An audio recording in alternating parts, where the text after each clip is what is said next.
All right, here we are. Justin Foster, welcome back. Take two to our interview here at Focus Matters. It's great to have you on the show. Like to start off, as I often do, with you giving us just a little introduction, who you are. I think your background is really interesting. I guess I'll provide a little bit of a preview. Particularly interesting because you've worked with government, you worked with the Army, you worked with the Air Force for a while, and now working more independently, largely in sport, but not exclusively in sport populations.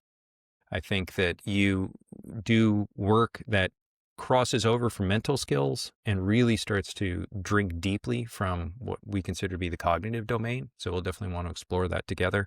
But in your own words, little introduction so our audience knows who you are. Well, thanks. I appreciate you noting the interest. I think my mother would agree if she could understand it all, maybe. But it's been a fun journey. I got into this field, and I'll use that term kind of loosely here because Hmm. it's meandering. But I got into sports psychology early on because it was kind of a dream come true. I realized I could combine this passion for sports and coaching with an curiosity about the mind and how the brain works and kind of the psychological side of things, what makes people tick, is kind of a starting point there. And it was an advisor really that brought it to my attention because I had no idea that that field existed at the time. Was this in So college? that's right. Yeah. As a So college athlete, what were I you was in studying? psychology, majored in Okay. psychology, minored in sports business. And maybe they turned it into a double major. I don't remember the details at this point, but yeah, it was and realizing, hey, there's some possible roads ahead here that are kind of new and emerging at the time, at least in my little neck of the woods. Right. Well, I mean, they're still new and emerging, aren't they? I mean, we can talk about that as we go. There's the world of sports psychology is is maturing, but there's still a lot of growth and a lot to be. Yes, a lot of growth. Maturing is a great word there as well. I think it's more in people's awareness, though, just kind of the mental game, if you will. It's not as stigmatized as it used to be. Athletes are working on their mental toughness or whatever you want to call it to be able to focus under pressure, have confidence in uncertain situations. These things are a little bit more mainstream than they used to be. Mhm. Okay, so I interrupted you. So you're in college. You realize that this is a pathway. Yeah. Well, I hadn't, so I sort of investigated that, realized that this actually is something that you can pursue and somebody might eventually pay you for. Um, I remember my first day in graduate school, at least it seems like the first day. The details maybe get muddied. But I recall my professor saying, hey, just so you know, like none of you guys are going to graduate and get a full time job doing, sports psychology work 40 hours a week, basically. Like, what are we doing? What are we doing here? Thanks for the pep Um, talk. yeah. All right. Day one. Let's go. But it was, I really took that as a personal challenge in some ways, actually, to see like, okay, let's find out what's possible. What's out there. And anyway, everybody's dream was working with, professional athletes or something like that. And it's just really not smart to find yourself in that situation right out of graduate school anyway, because you just know enough to be dangerous. My perspective, anyway. And so I really was blessed with an opportunity to start working for the U.S. military, and it's different programs over the years and different names as things evolve. But I actually moved into moved into working with the military out of graduate school, which was not my direct intention going in. But man, it was a great opportunity because I did get to do basically sports psychology work with meaningful in a meaningful performance arena day in and day out. And I got to really hone my craft, practice, what I preached, and apply that in real world situations on a regular basis. So that was just amazing. And I ended up working with the military for almost 13 years, I think, in total. Different organizations, primarily with the U.S. Spent about 10 years with the U.S. Army and Special Operations Community, Hmm. and then 2 years with the U.S. Air Force, training fighter pilots and integrating sports psychology and what I now call neurocognitive training into or cognitive performance, if you will, I guess, I'm really into the fabric of a human performance team. So the work I did prior to that was more sports psychology based. Definitely a lot of team dynamics and culture. I did a lot of leadership training for the military as well over my time with them. And then moving over to the Air Force, we really integrated some different things and got to work within an integrated human performance team where we had strength and conditioning coaches, physical therapists, soft tissue therapy, a dietitian. I mean, it was a really tight knit group with one single mission to help equip um, these service members with what they needed to be successful in the moments. Right. And that is become, my understanding is that is the model now. These human performance teams are much more common. Maybe not in every single base, but most of the bases that I talk to, there's a cognitive performance specialist, which we may get a chance to discuss that role. Definitely a new and emerging role. I think that's where emerging is a key, or maturing is a key word. But very often S&C is the foundation, right? There's strength and conditioning is what they know really well. It's interesting to start to see more physical therapists and massage therapists, right? Really looking at recovery, looking at endurance isn't just training hard, it's also learning the soft skills, if you will, of training. But is it safe to say, based on your experience, I know I have my own point of view, that both with the Army and the Air Force, that if you were to look at that holistic team, the neurocognitive is the newest member of that team? Is that right? Definitely think it is. And I think it's the least defined. Hmm. Um, maybe because there's the least understanding around just what some organizations sort of term the cognitive domain. Right. What does that mean? Yeah. Yeah. And I think too that even within an integrated team, some of those teams work really well together collaboratively and some just coexist. You know, Hmm. we're silos. We just happen to be under one roof. And the difference is really meaningful at the end of the day to the service members. So I think those that work together, I got the opportunity to work with some really great strength and conditioning coaches. I learned a lot about programming from them and Sure. progression and Sure. periodization, which were things Periodization. Yeah. I was aware of, but really not in as practical a way. But when we started to work those things together, because one of the pieces that we did was we started to integrate cognitive training into workouts, into physical kind of cognitive and physical demand at the same time, because ultimately that's how the operators have to perform. They have to uh, the environment demands that we're physically and cognitively taxed at the same time, and so we were looking at how do we train for that. So let's pause there for a moment because I think an example would be really helpful. So when we think about mental skills and performance, I I speak to a lot of people on this topic. People go to things like visualization, breathing to some extent, mindfulness, even if it's just a brief moment of mindfulness. We still classify all that more as a mental skills category. So maybe give an example of what a cognitive integration would look like. Yeah, and those skills are definitely valuable, and we continued to teach those. I still do as well, um, depending on the kind of the environment that I'm in. But the a cognitive example would be looking at, um, let's see, let's use like visual processing as an example.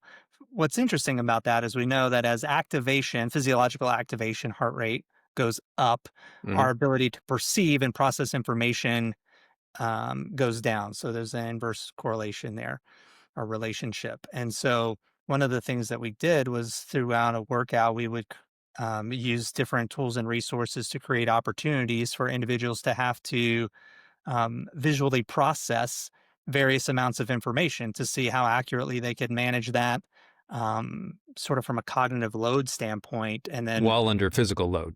right, Right. as we're taxing them physically, and not just through a conditioning session. The workouts looked different. That was not my side of the coin to work, but we've definitely worked hand in hand to do that. So, and through a progression as well, as we added more physical load, we would look at what happens on the cognitive side because the research kind of somewhat more recently, since maybe 2020 or so, sort of confirmed, I guess, what some people already knew intuitively was that yes, we know that as physical fatigue sets in, our cognitive capacity goes down. Hmm. But the inverse is also true. As cognitive fatigue increases, It has an physical impact on our. capacity decreases, it Right. drops, particularly from an endurance and intensity exertion standpoint.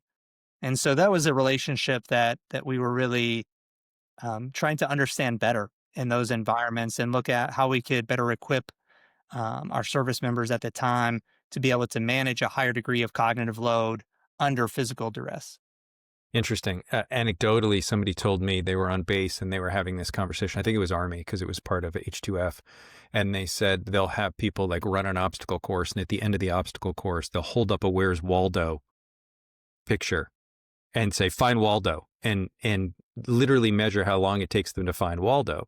And in some ways, I mean, that seems incredibly analog, but it's moving in the right direction in a sense, right? It's visual processing. It's having to switch from I'm not just brute force, but I need to be able to get through these perception or these visualization loops that I'm sure we'll talk about. Well, it reminds me, I had an opportunity to train when I worked for the U.S. Army, or under kind of in collaboration with the U.S. Army, I guess is a more accurate term there. We were supported some of the best ranger competition teams, best sapper teams, best medic, Okay. and so forth. And one instance, we got to work with an individual who was really skilled in this particular area in terms of navigating these multi-day, sleep-deprived, very technical competition environments.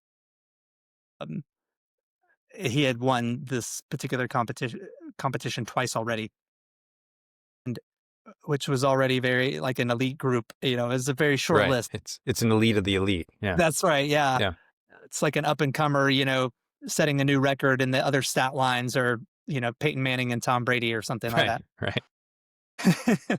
And so he was really good at just running through a wall. Right, fatigue, pain, um, Didn't matter. muscle through it, no problem whatsoever. Right.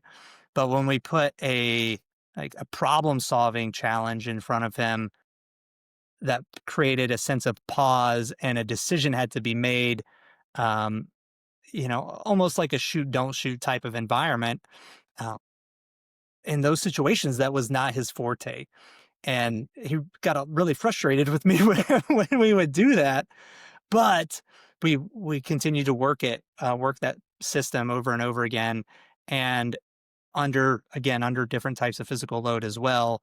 And I'll tell you this, leading up to his third event, that went really well and paid off big time in the competition. It was great. I was able to be on site and really see him and his buddy team competing and working through some really challenging situations, under austere conditions where other teams were really faltering.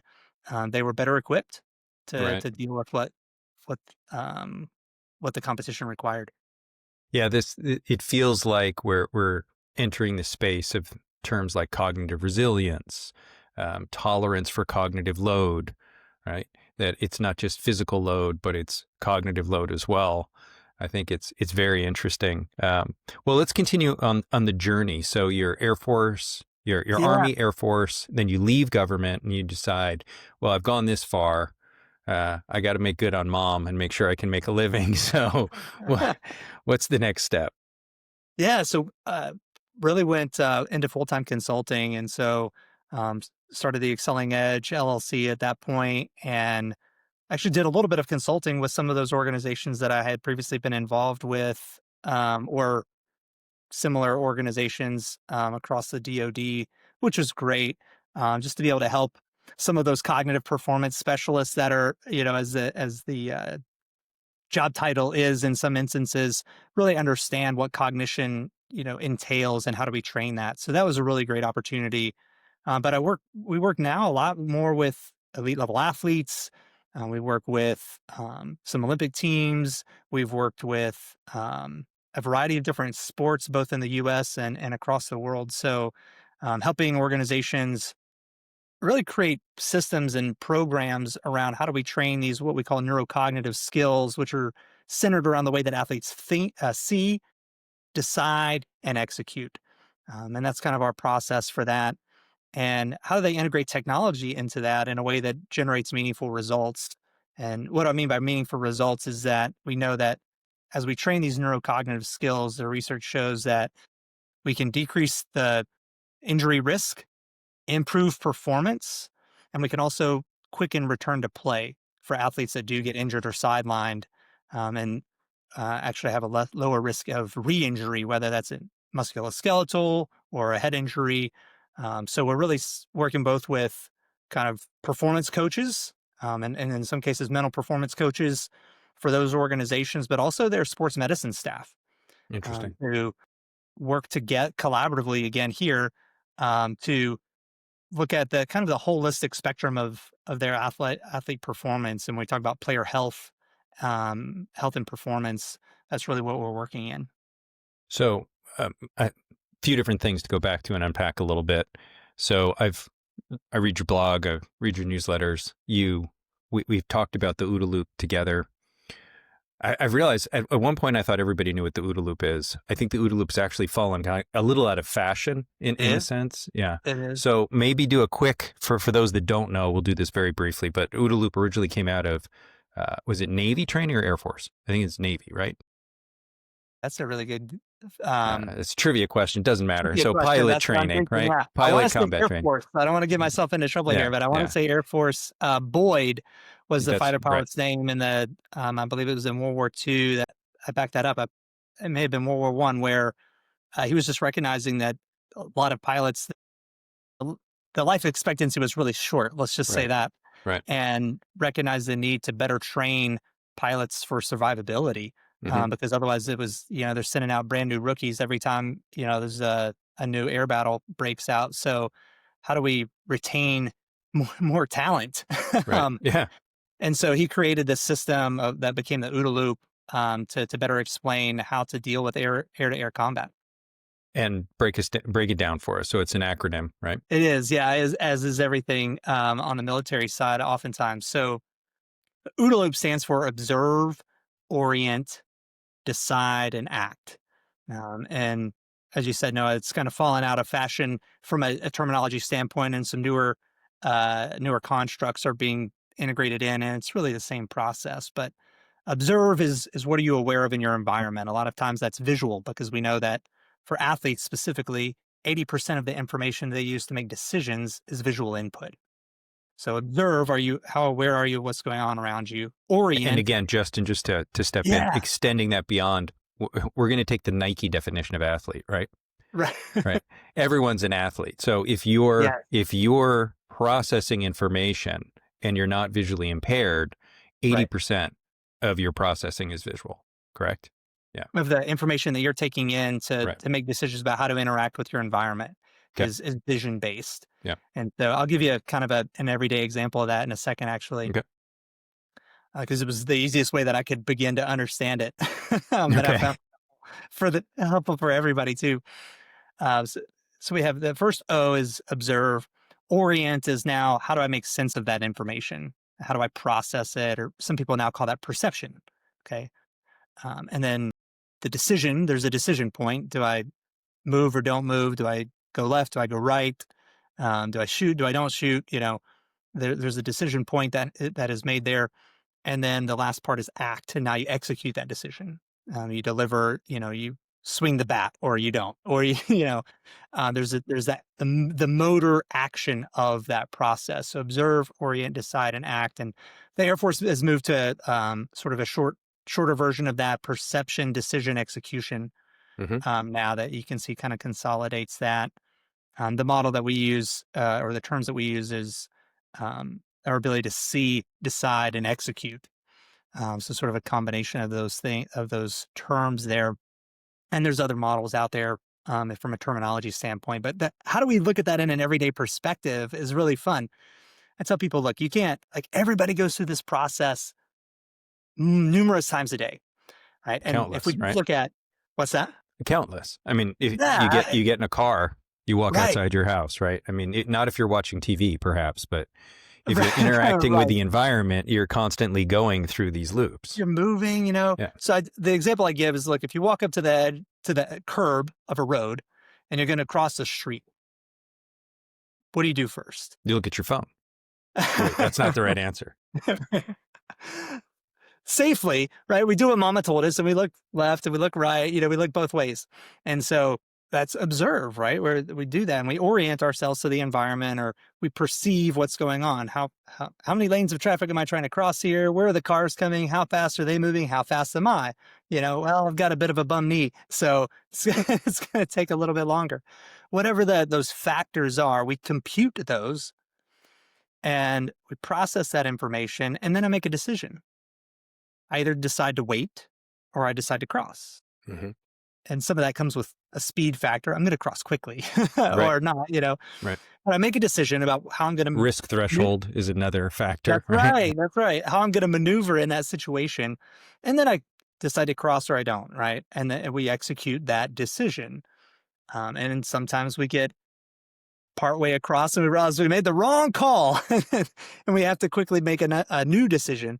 But that's just what that looks like in everyday life. Hmm. You don't have to be an athlete, to your point, to we live through that cycle. That's just the human experience, and both mental skills and what I would call kind of more these neurocognitive skills all influence that. Because if we're feeling anxious, we don't move through that process as fluidly as we should or as we're capable of. If we're feeling confident from a mental skills kind of perspective, if we're feeling more confident, then we're going to move through that process more quickly. Um, so I think that's just where those worlds interact a little bit, and they pertain to just about everything that we do. Yeah, that's interesting in a sense, and I keep on testing this. The cognitive cycle is somewhat mechanistic. The mental skills cycle is sort of an emotional, psychological, environmental layer that impacts the mechanism, right? So to your point, it's interesting. So if you're distracted, stressed, distracted, your ability to perceive is impacted.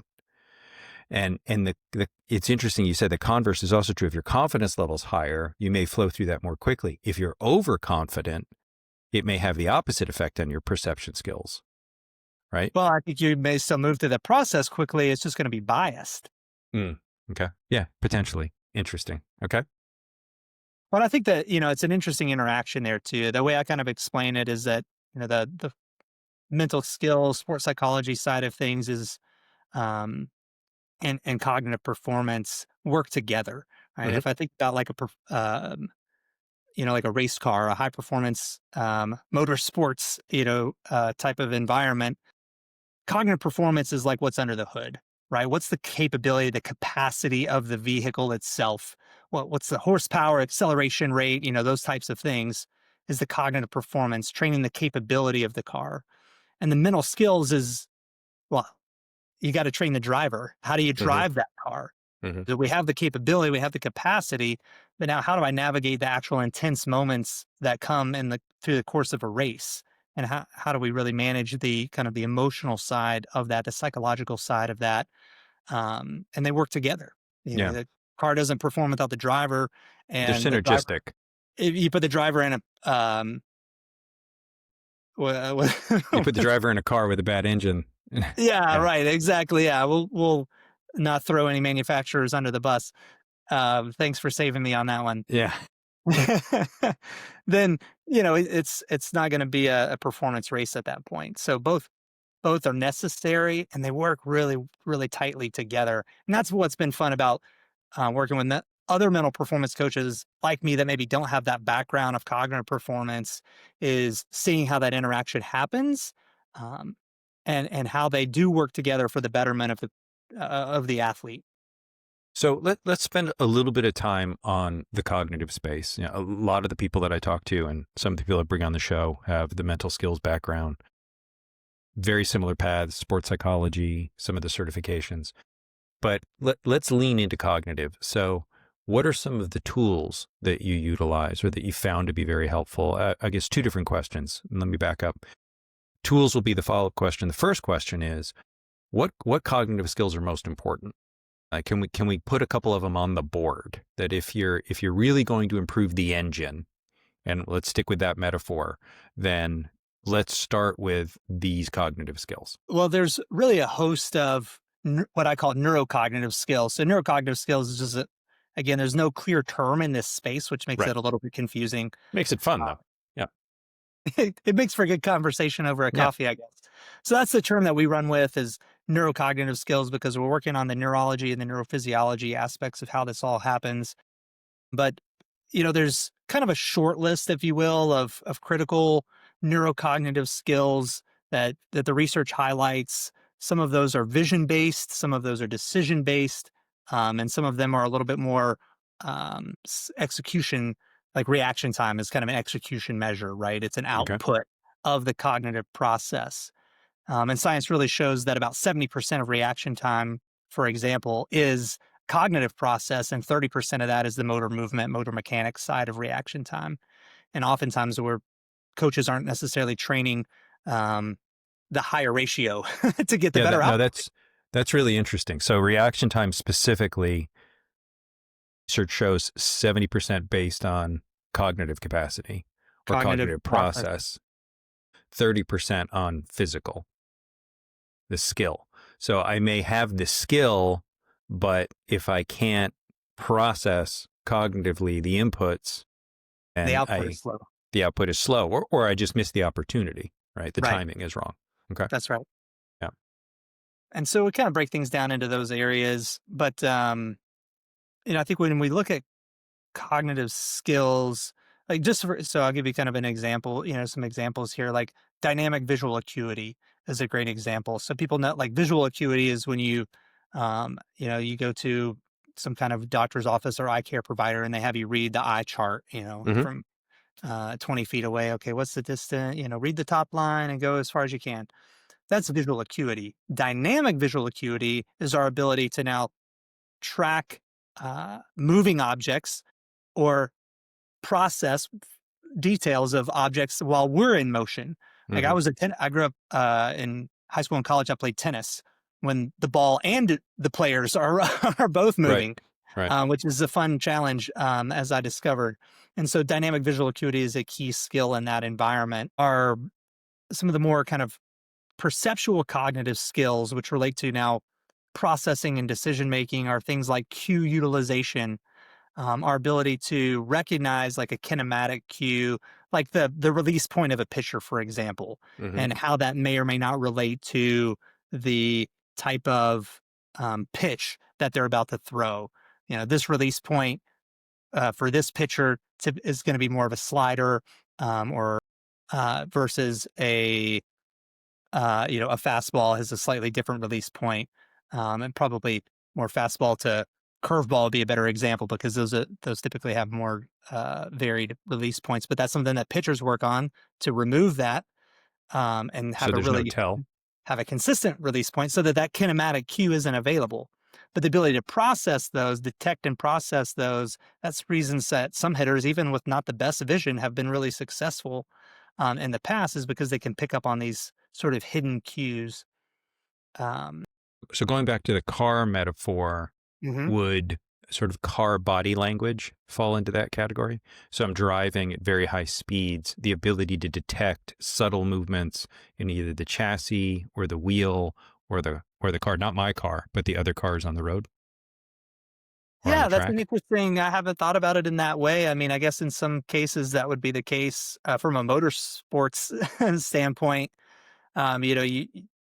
They're bringing in situational probabilities and driver tendencies, and it's why we watch film of the other team to have a better understanding of when I see this formation, what's likely to happen. And so I know that the other drivers typically does these things in this situation. So yeah, all of that definitely comes to play. And what's interesting is that you can train some of those what I call like cognitive fundamentals so that they are we increase the capability, the capacity to then apply those in the real world environment. It's like doing squats in the gym so that when I'm on the field, I can move other bodies. You know what I Right. mean? Right. Well, Uh, it's in some ways we're starting with the widest aperture, right? We're looking at the foundational, rather the cognitive skills that are most foundational that then feed the rest or enable the rest. that's right. So, Yeah, and okay. actually, there's a great framework that I've found helpful, and I um, share with others as well. It's called the Representative Learning Design Framework, and representative learning design really comes down to three criteria. And this is one way to help identify what skills matter and what don't in a given situation. Um, so the first aspect of it is, are elite athletes better than novice athletes at this particular skill in this sport context? So is there a differentiate? Is this skill a differentiator in talent, more or less? Then is the so does this are elite athletes better than non-elite athletes? Is the skill trainable? And then, as best we can tell from the research, if we improve the skill, does that actually improve real world performance? So, a great example of this is in baseball. Can visual acuity, so this is where it's a little bit interesting. Visual acuity, I mentioned earlier, right? Read the eye chart, Hmm. Hmm. is not 100% indicative, but typically elite, particularly hitters, elite hitters have better visual acuity, just, read the eye chart, than non-elite hitters. That's Okay, now not a that's hard and fast rule. correlation, right? We're There's starting a with correlation correlation. there, Yeah. right? There are exceptions for sure, and some great examples of that. But that's so first criteria, check. Second criteria, is it trainable? Can we improve visual acuity? There's some evidence to suggest that it's not easy, but we can train to improve visual acuity. And of course, you can also get better contacts. Right. I mean, well, there's as I Augmentation. had Joe LaPlaca on the phone on the episode recently, and he Yeah, runs a vision clinic. You've got right. to make sure your vision is working for visual acuity, That's and right. that's pre-training, right? That's just again coming back to sort of Yeah, mechanistically have you optimized, and then basics. from there, can you train? That's right. Yeah. Absolutely. And, we've got to take care of the fundamentals. And then the third part of that is, if I improve this skill, does it improve batting performance? And what's interesting is, in baseball, the answer is no. Like, improving visual acuity does not improve batting performance necessarily. Um, However, if we improve dynamic visual acuity, that improves batting performance more substantially than just visual acuity. So again, dynamic visual acuity is the ability to track a moving object. Right. That's what we're doing. So Right. we have to train. That's where the representative learning design is really helpful, is it gives us a framework to select the right skills to train. We seem to be wading into the territory of transfer, right? Without saying transfer. So the question there that always comes up in these conversations is, okay, but if we improve this skill, is it going to transfer into better performance? And then how are you going to prove it? So I think it's interesting that you took us through the pathway of, we know there's a correlation, we know this skill is trainable.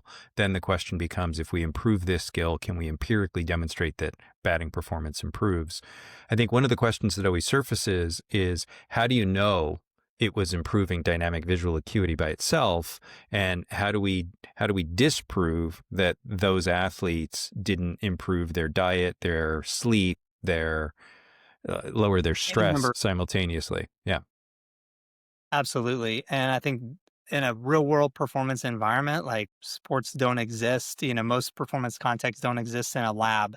It's great to do some lab research and create some really tight constraints and have, a double blind study and um, clinically controlled trials, and all of that's excellent. But it doesn't always translate into the wild, because there's just so many factors in a performance environment. I think you're being kind. It doesn't always transfer into the wild. Yeah. Yeah. Well, I think this is part of what neurocognitive is struggling with, quite honestly. I think that if we back up again to your earlier conversation about those synergistic teams, I've been doing this long enough that I know, or I can remember, when not every athlete strength trained, and it still wasn't an adopted, understood philosophy and ritual where, if we can get you stronger in the gym, we can increase your durability, we're going to make you a better athlete. And that's across all sports. So as a boxer, I was in one of the last sports that was willing to adopt this. It was like, oh, big guys are slow, muscles make you slow. And so now strength and conditioning is a given. It's a standard. You go to any athletic facility, be it in the government space, be it in a sports space, they put a lot of money into S&C. Then mental skill seems intuitive to many people, right? It's just, oh, it's using my mind. And so sometimes mental will be mind and cognitive will be brain, if we can just differentiate for the purpose of conversation. But now we come into this whole new realm of neuroscience, this whole new realm of neuroplasticity, and the brain is always changing, and what's trainable and what's not trainable.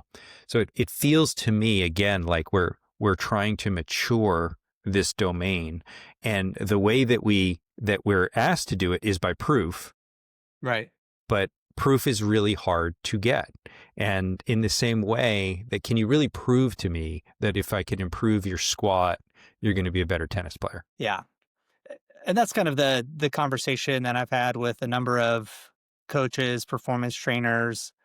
Um, and uh, I think sometimes we maybe put too much stock into this conversation around transfer and the ability to prove anything. I think looking at correlations are great. I think research is excellent. I think oftentimes, particularly in this space of neurocognitive training, the practice is well ahead of the science.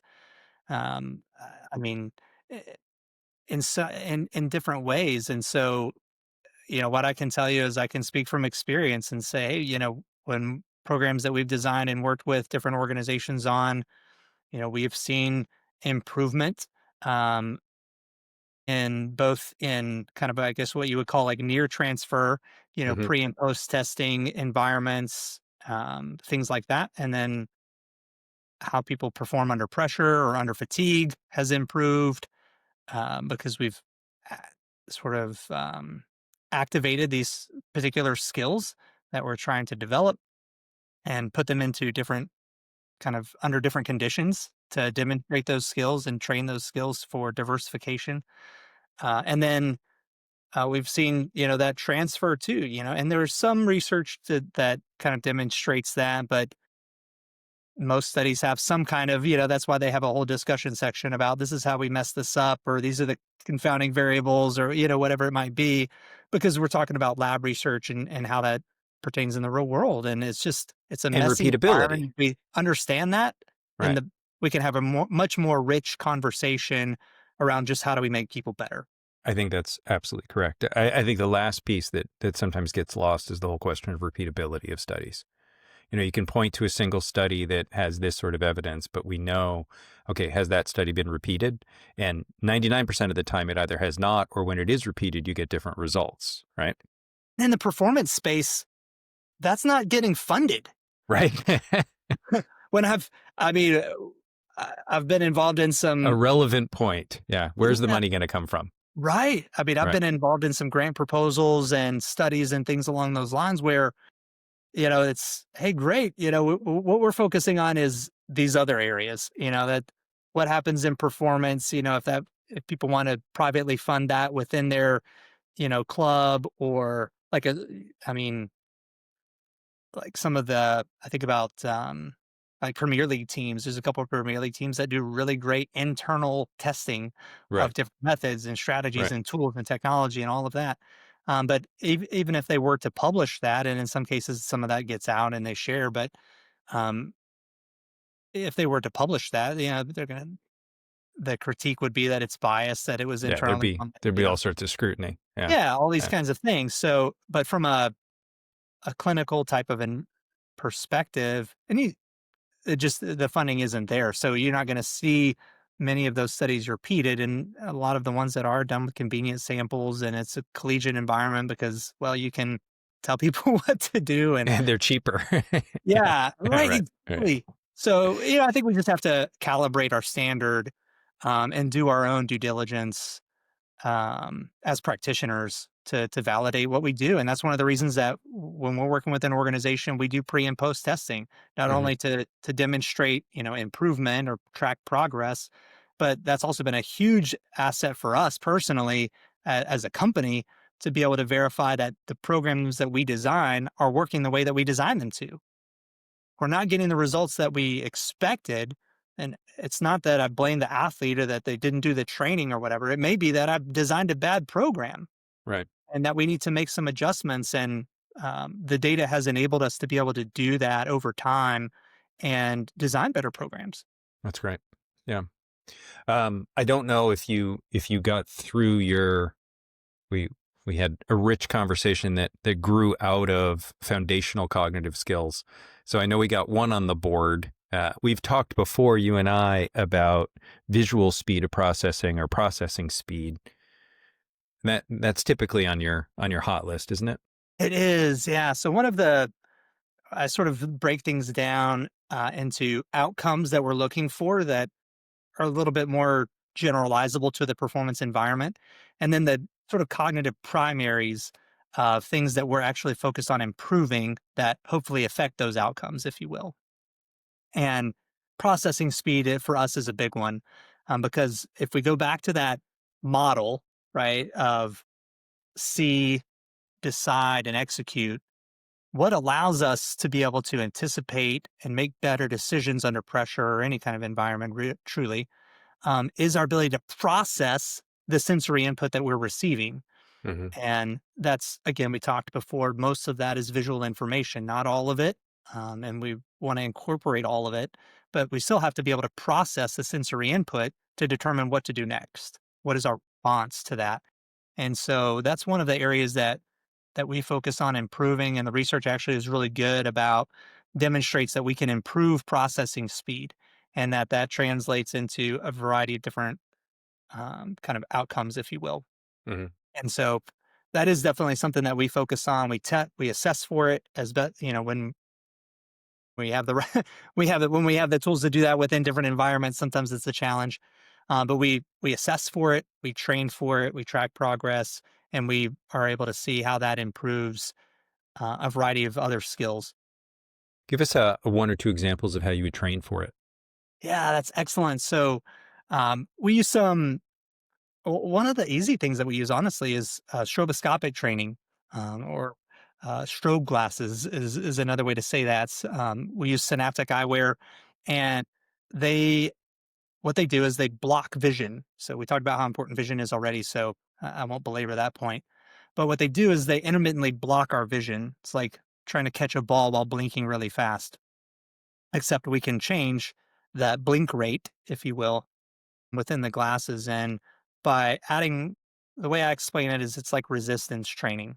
Right? If I go to the gym and I can, you know, bench 235 and then I do that over time, it gets easier. And now I can, now if I want to continue to get stronger, then I need to put more plates on the bar. And if I do that, I'm going to get stronger. So the way that stroboscopic training works is like resistance training for the visual system. I'm adding resistance by removing information from the visual system. I'm interrupting that signal. And so what that does is it forces the brain to have to make more meaning out of the information that it's receiving. And that's one way so it forces the brain to actually process that into what equates to more frames per second. So then when Right. I take the glasses off, Right. now I'm seeing It's more. like overspeed training for the brain. In a That's right. sense. Yeah. I'm Yeah. extrapolating more from it. So that's one, Right. really one simple way, one simple tool that we use to develop that processing speed.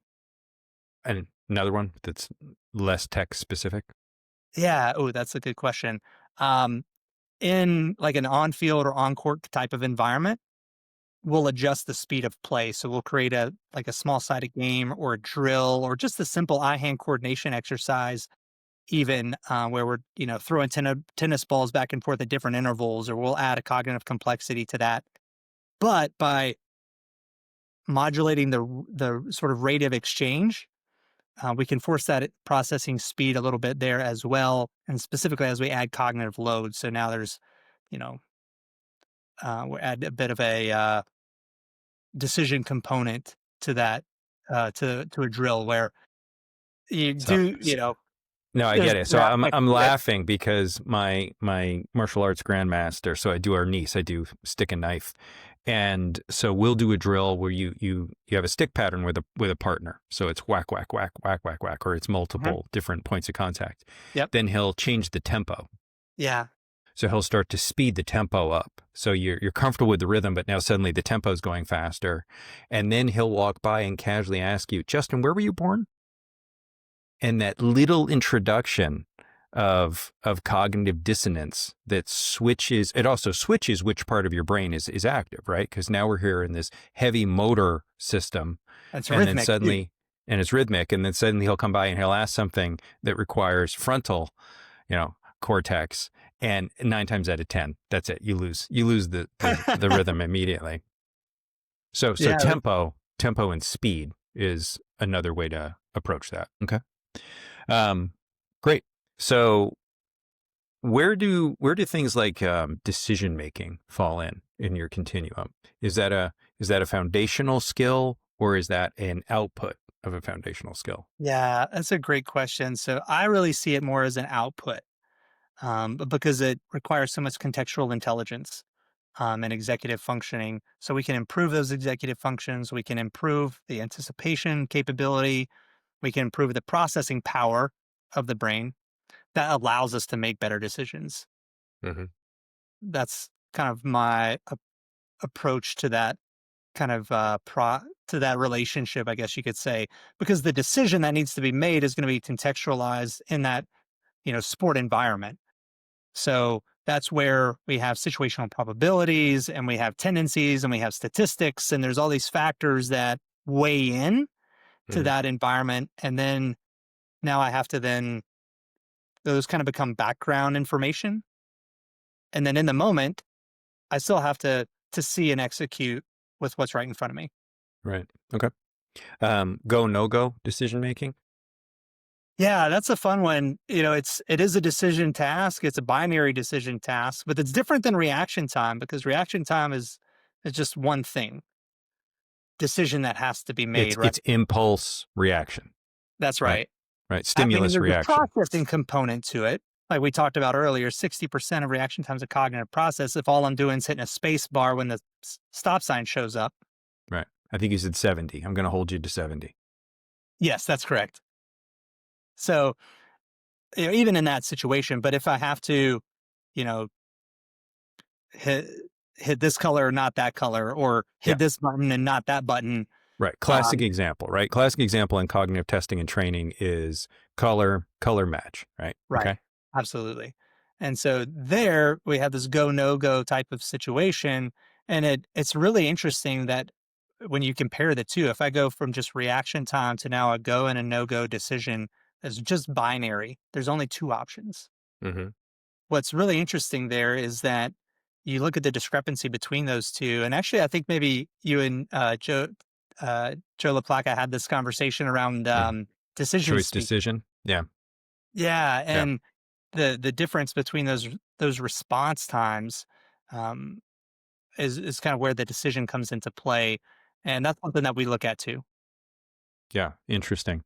So I think maybe part of the challenge in terms of adoption of these cognitive training ideas and principles, some of it's knowledge, right? So if I go and I get a degree in sports psychology today, how much time am I spending studying cognitive neuroscience? I assume it's not a lot. In some cases, maybe none. Yeah. There's a couple of programs that have a course centered around a little bit of this type of information. I teach an elective. It's an elective course I teach at Dominican University of California right now. They're actually offering it during this semester, and the students love it. They're just it's something new, it's different, but they're if nothing else, they're getting exposed to it because more. I think more you're seeing criteria and job descriptions that want more of a cognitive foundation now than ever before, and a lot of those programs don't have much of a component with that. Um, with on the cognition On side the cognition side. Yeah. of human Um, performance. is that course available online? It's Little gratuitous plug here for Justin. Yeah, I can't speak for the university and how they manage that. I can put people in touch with the I guess it's the registrar, right? Okay. Yeah. Yeah. Yeah. Yeah, and how that works. So what if I'm somebody who I'm a mental skills coach. I'm a performance coach, but predominantly mental skills. That's my background. But now I want to start learning more about the cognitive space. What are some tips and guidelines? Maybe good couple books that they should absolutely read as primers, and then other resources that you found to be really useful. Yeah, there's couple good books to start with, actually. So I think that a book called written by Dr. Lynn Zakowski and Daniel Peterson. Um, One's retired and one's kind of moved into other territories now, but their work is excellent. And there's a book called The Playmaker's Advantage. They also wrote a sequel to that, but they break down this cognitive process that I described here. They use slightly different terms for it, but that's really the first book that I recommend to people. And unfortunately, the research is so scattered that, um, even for this course, I don't have a dedicated textbook. It's not a super intensive, semester long course either, but there's not a consolidated textbook that covers these things. There's pieces here and there. It would be chapters from various things. So actually, we collate research, and the students go through a series of articles throughout the course. Mm. Yeah, those are some. The research is helpful. There's another, if you're into baseball, softball type of stuff. There's another good read. Some of it's like great fandom type stuff, and some of it's like way technical. Maybe pick and choose, but it's called the Performance Cortex. I'm So familiar with that. yeah, it's a really good. I found it a really interesting read, um, as well. So those are a couple of good starting points, Okay. places to go. It just if you're curious and you want to check those out. I'll drop them in the show notes. Yeah, those are excellent places to start. And then, I've actually had a lot of more coaches reaching out over the last really year about how do I learn more about this? My program didn't have it, or my job, Hmm. wants me to know more about cognition, and I don't have that background. Right. Where do we go? And so, I can share some of those kind of details, a book to read or some articles to start with, or whatever to get a foundation. But actually, we're launching a coaching program for folks in that situation, or that just want to learn more about how do we put together kind of a core base program of training some of these neurocognitive skills tailored to their environment. Okay. The coaching program is called Coach the Cognitive Edge. And I see yeah, what you did there. yeah, this luckily, some people are good with alliteration.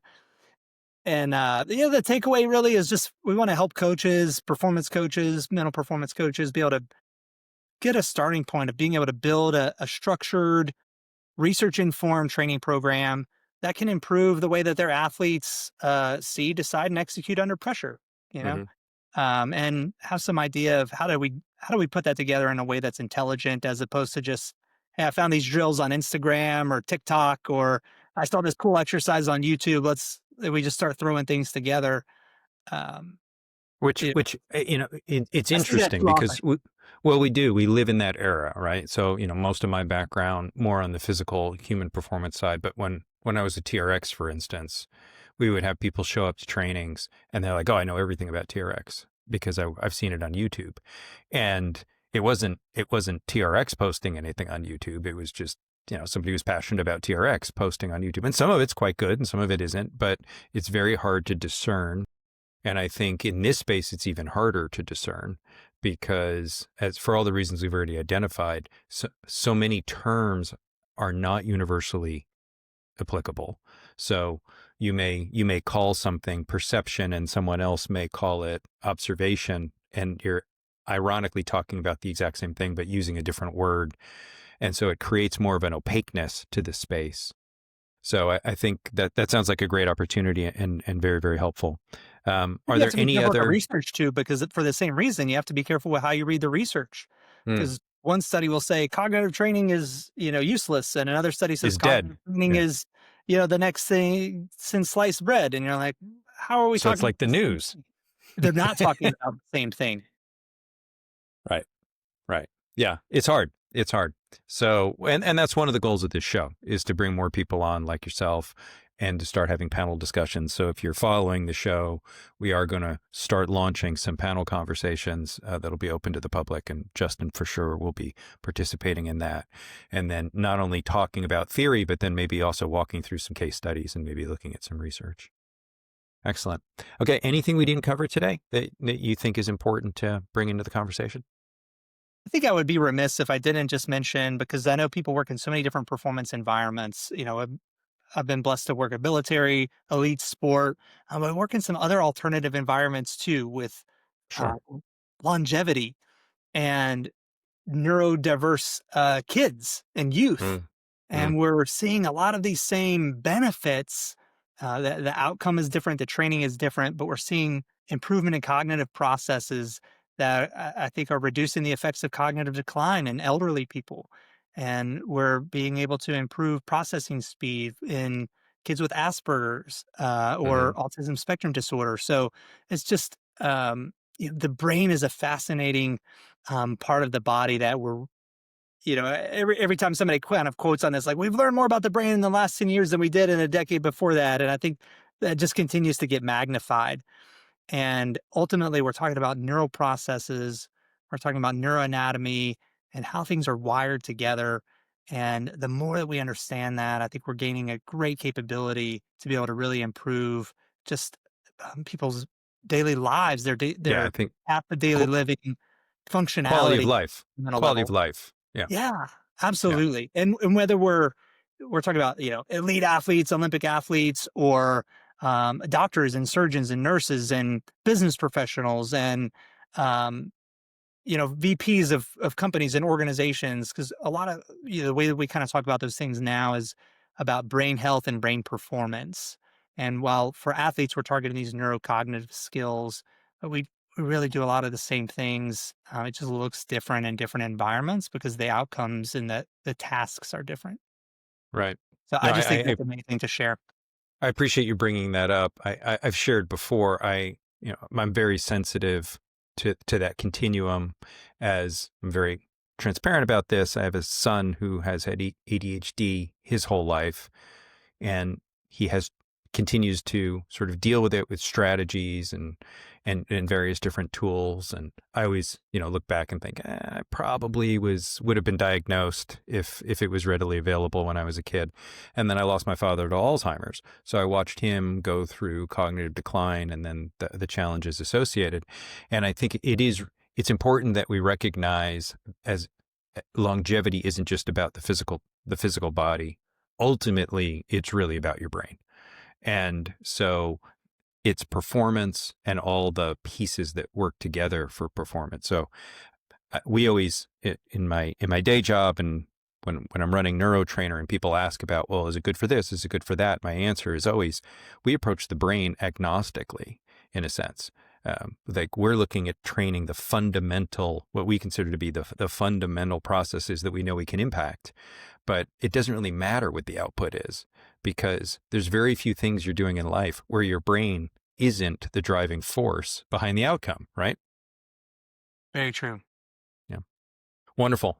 Well, Justin, it's always fun. It's always a pleasure to have a conversation, and I appreciate you taking the time. If people want to learn or more about you or get in contact with you, quick plug. Yeah, always great to connect and just kind of chop it up on uh, cognitive space and brain health and performance. I mean, there's so much to explore there. So always a great conversation. If people want to tag in and check in more, you can find me on LinkedIn, Justin Foster on LinkedIn, or our company, The Excelling Edge, and also on Instagram at Justin R. Foster. Those are probably the two best places to check in. Feel free to reach out. Okay. And we'll put that in the show notes as well. Justin, thank you as always. Great having you on the show. Thanks a lot.